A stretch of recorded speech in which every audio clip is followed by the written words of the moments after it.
With us on the program today, Colleen Hamer, a lady who's traveling across the state of Nebraska. Talking to her at Minatare, Nebraska on, 31st day of July. Nice, hot day to be riding. Colleen, what prompted you to ride across the state of Nebraska? Well, it's just something I've always wanted to do. As long as I can remember, I've always been horse crazy and just always saw myself doing something like this. Sometimes I've thought maybe I was born 100 years too late, too, but... Gosh, what do you do in real life? I am a retired horse trainer, but my husband, about 3 years ago, when he retired from his job, he opened a little pawn shop in Blair, and the two of us run that business. Okay, so where you're self-employed, you can take the time then to take off and make a trek like this one. Exactly. This is a good time in my life for me to do this. And with that, the gray hair that I'm getting, the artificial hip I have, and the rods in my back, I'm not getting any younger, so I figured I better get her done now. You're doing an interesting thing with this trip. Tell us what how many miles you're going to wind up going approximately, and what you're doing that's a little bit different as you go around the state of Nebraska. Well, my plan was to ride all the way around the perimeter of the state, and I want to touch all of the bordering states. So when I left home, I went from Blair north to South Dakota, and I rode up into Vermilion, South Dakota, where my mother lives, and visited her, and it was a surprise. We even kept it from her. She didn't know I was coming. So then after that, I came across the northern part of the state and touched Wyoming up there by Harrison. And now I'm kind of making the loop back down, and I'll touch the corner of Colorado around Julesburg, then go over to North Platte, and then down to around Alma, I'll touch Kansas, and then go along the southern route and touch Missouri and Iowa. When do you plan to be back home in Blair? I hope that I am back in time for a clinic that I want to host which starts on September 30th. So I really want to get home in time for that. Well, tell me about the clinic. What kind of a clinic are you hosting? I host a horsemanship clinic. It's a man named Peter Campbell out of Wyoming that comes to the Omaha, Fremont area every year. I've been riding with him for about 8 years now. So he comes to us in about that time of year every year. Well, Peter's not too far from here, really. I think he's at Wheatland, Wyoming, which is about 80, 90 miles from where you are right now. That's exactly right. As the crow flies. Yep. What do you like about Peter Campbell and his methodology? He's just the real deal, in my opinion. It's the philosophy. It's not a training technique. It's not a method of training. It's a philosophy of life. And I've just learned a lot about life from learning how to ride with him. Explain the philosophy, will you? Boy, that's hard to do. Give it a shot. Willingness, the willing partnership is what Peter calls it, between you and the horse, and the working from where the horse is at rather than just trying to get what it is you want out of the horse. You work from where the horse is. Are you trying to tell me it's not a cookie cutter type of thing? I guess so, yeah. So when you say work from where the horse is, what do you have to know, or what do you have to read or feel to be able to go from where that horse is going? Yeah, read and feel are two real important words, I think, there. You have to be able to read the horse, what he's feeling and what he's thinking. And the feel that, developing feel, it's hard to explain the pressure and release and the give and take that has to go back and forth between you and the horse. Sometimes with that horse, you kind of try to start where you want to be, don't you? And then go in there. Sometimes people put on a lot of pressure and then the release, but don't you try to get as little pressure as you can to start with? That's exactly right. Offer them a good deal first. What have you found, what kind of response you're getting from your horses when you're doing it that way? Softness, more softness, and less braciness and less resistance. The horse that you're riding on this trek across the state of Nebraska, kind of interesting. He looks like a little old time cow horse in a lot of ways, but really a nice, quiet, soft-eyed horse. Mm-hmm. Yeah, he's a cow bred. He's Poco Bueno 3 times up close, and so he's nearly 50% Poco Bueno blood, and they're pretty laid back, pretty easygoing horses. But he's got spunk at the same time. He's really fast, but you wouldn't know it because he's pretty laid back, real easygoing, and nothing bothers him. Semis going by, nothing bothers. Trains, nothing. How's he holding up on this trip? He's doing better now. We've had issues along the way. I had trouble with his feet in the beginning. I tried to do this barefoot to begin with, and that didn't work out. And so I ended up putting shoes on him in Valentine, and I've had shoes on him since then, and he's been sound, traveling good since then. And then also in Valentine, he began to lose a lot of weight because the quality of the grass that he'd been eating was had less nutrition in it. And even though he was in a pasture for 8 days and wasn't working, he was still losing weight, so I knew something wasn't right. So I started feeding him up with some really good feed and some weight builder and that, and he's really, really put on weight, and he's even got dapples on him again now, so that's working pretty good. Now, looking at the horse, looks like he's just about the right kind of shape in reality. Yeah, I think he is. You know, a horse that's built like he is, he has good withers on him, but he's a chunk. There's a lot of horse there, not very tall. How comfortable is he to ride on a trip like this one? He's not the ideal horse for this, I'll say that. He is kind of choppy, and he's not the most comfortable ride. But that's okay. He's the horse that I have, and he's pretty special to me. I could have found another horse to ride, but he is, like I said, real special. He was left to me by a friend of mine who passed away, and so he's kind of my boy. How old? He's 9. And you wouldn't want to take a young horse on this kind of a trip, would you?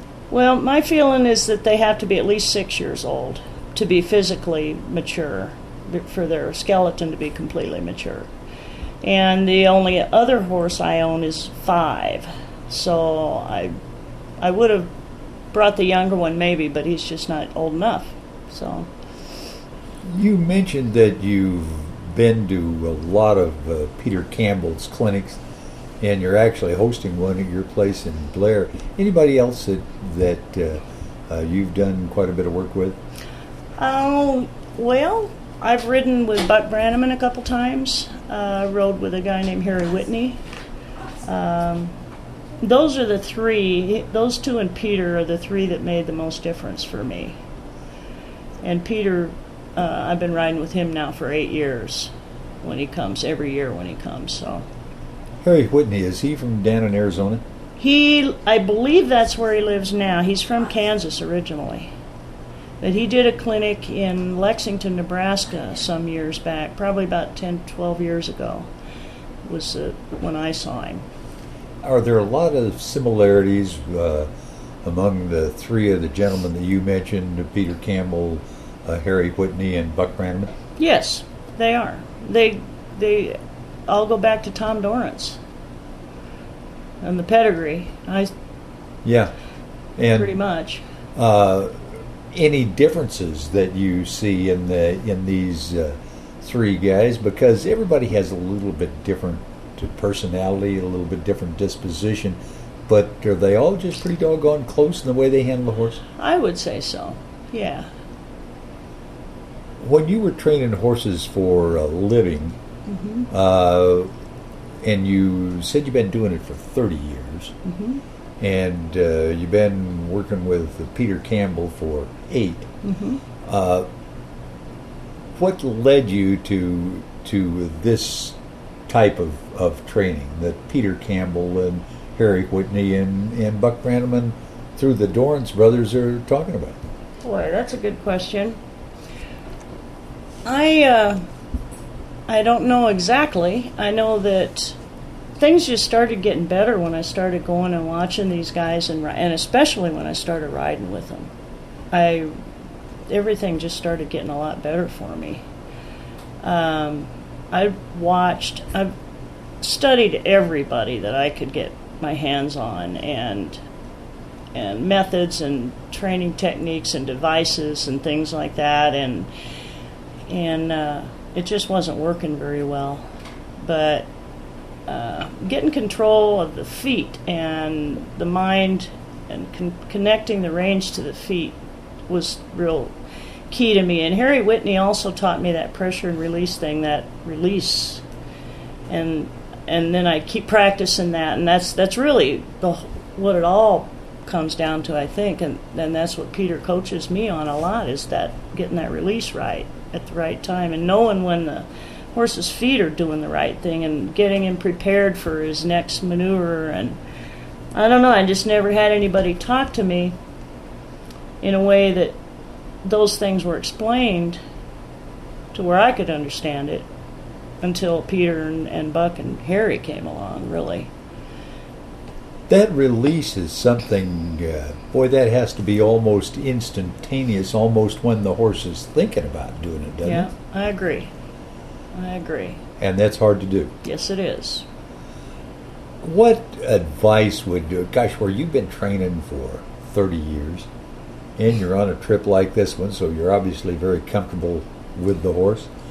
What advice would you have for some of the people who are just starting to ride? What are some of the things that they need to be aware of, and what are some of the things that they can do to avoid some pitfalls?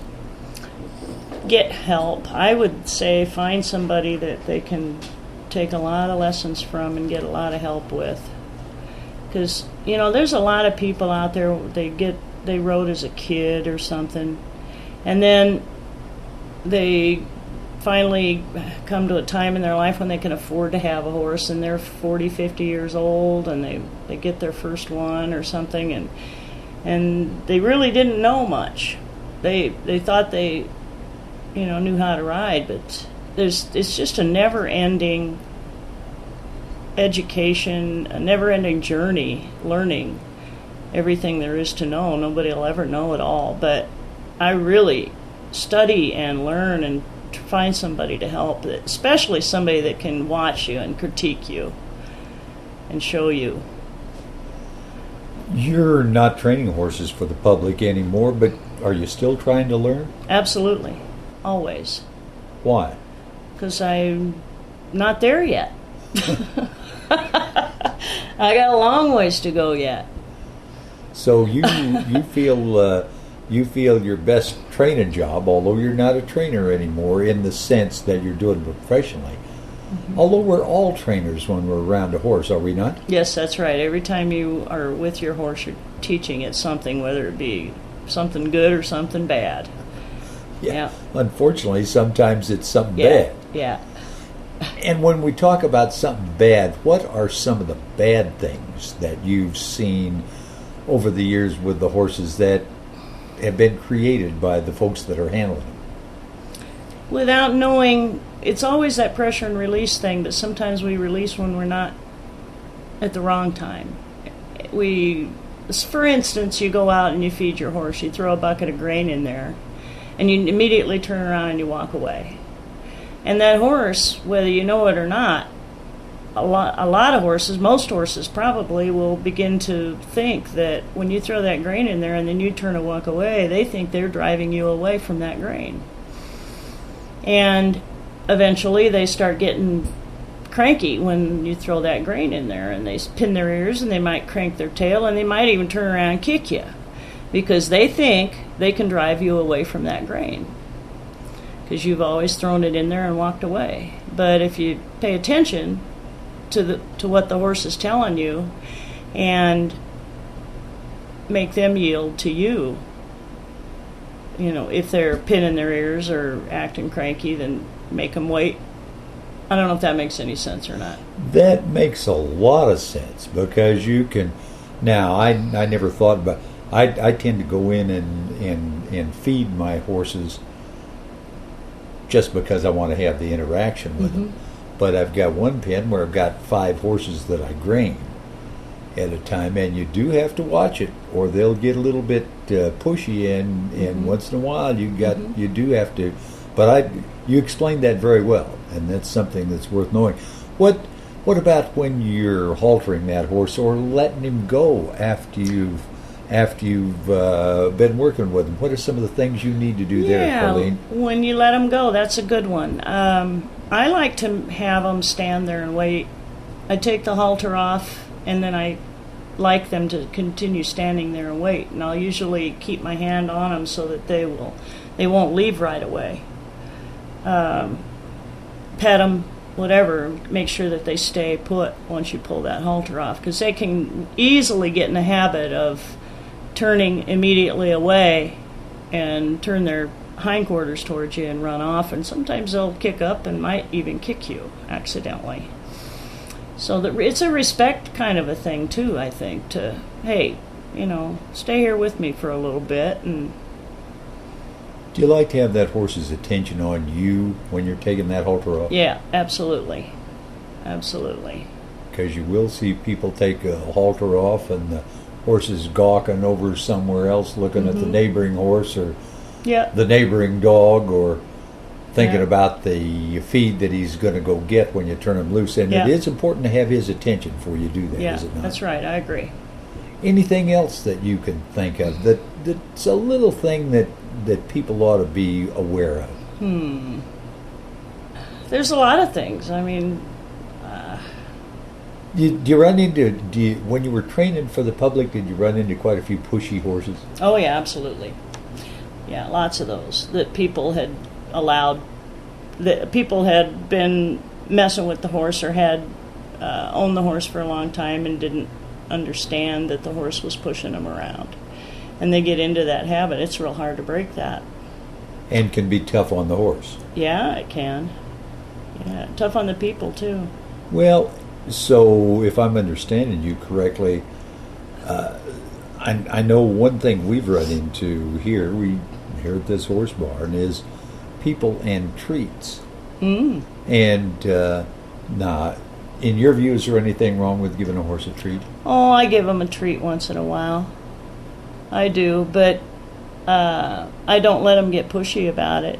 Then they need to respect my space and not start nosing around or trying to bite. A lot of them will get kind of nippy when they are looking for treats, but once in a while I use them. I don't use them like I would for a dog or something. I think it's more just because it makes me feel good, but than it is to reward the horse. I don't think that they think that way. I don't think they see it as a reward for doing something good. One thing, read an interesting article by Clinton Anderson, and I don't necessarily always agree with the way Clinton does things, but he has some good ideas as well. One of them that a horse is a two-sided animal. Have you found that to be true? Yeah, I believe that's true. I do think that. I've heard it described as being two sides of the brain that don't have a lot of crossover channels, and that when they're taught something on one side of their body, they need to be taught the same thing again on the other side. And I don't know whether it's two sides of the brain or what it is, but I do know that they do need to be taught things on both sides of their body, or out of both eyes, perhaps. They see things differently out of each eye, and they need to learn how to change eyes too. That's real important. Looking at you and then having you move from where they can see you in one eye, and then moving out of that range of vision into where the other eye sees you. That can really send a horse into a tailspin sometimes. Okay, that's a good point, because sometimes you'll ride a horse by something going one way and didn't bother him at all, and you come back the other way and it freaks him out. Yep. Not sure exactly why that is, but It definitely is. The only logical explanation is he didn't see it the same way, or Yeah. we've almost got two horses. Yeah. Yeah. Yeah. In interesting phenomenon. Yeah, it is. But as far as, let's ask you about this. When people are, you said people need to get help. Mm-hmm. How do they determine whether the help that they are getting is the correct help? That's a tough one, and it is hard to know. Really is. But is someone? I would stay away from people that use a lot of gadgets and devices for training, tie downs and martingales and things like that. I'd probably avoid that, and whips and chains and those kind of things. Probably avoid anybody that does a lot of that. Somebody with a really bad temper. It's hard to know that when you don't know. Yeah, because there's a tendency to not know what you don't know. Yeah. It's like Peter says to me sometimes, or to some of his students, you don't know what you don't know. Yeah. So don't beat yourself up for it.